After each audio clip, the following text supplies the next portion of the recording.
আমরা এই হসপিটাল 1993 সালে শুরু করেছি।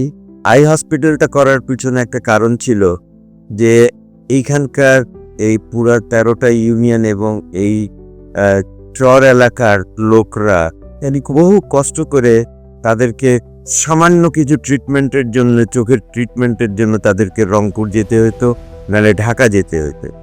আজকে আমরা এই প্রাইমারি আই কেয়ার সার্ভিসটা চালু করাতে এখন এই অঞ্চলের লোককে কোনো সিরিয়াস আই প্রবলেম না হলে আমরা তাদের কেয়ার দিতে পারছি এবং তাদেরকে ঢাকা বা রংপুরের পথে যাত্রা করতে হচ্ছে না।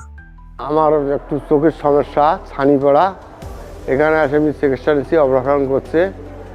তা আল্লাহ রহম করলে হয়তো আমি পূর্ণ আলো ফেরত পেতে পারি। হেলথ কেয়ার এখানে বিরাট একটা সমস্যা।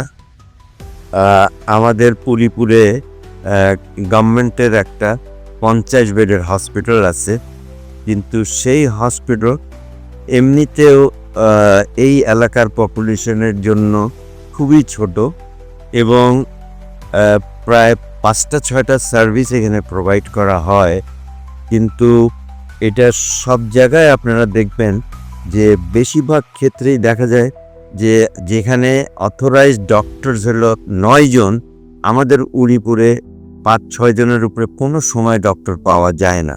সো এটার জন্য মানুষ অনেক সাফার করে এবং এই ছোট হাসপাতালে কোনো আমাদের সমাধান করতে পারছে না।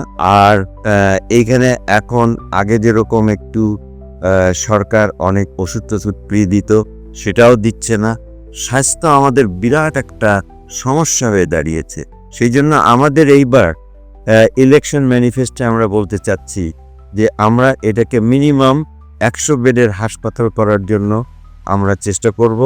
ইউনিয়নের এই হসপিটালগুলো, ক্লিনিকগুলো যদি চালু হয়, আমরা যদি প্রপার লোক ডাক্তার এখানে দিতে পারি, তাহলে ওই গ্রামের লোককে উলিপুরে আসতে হবে না।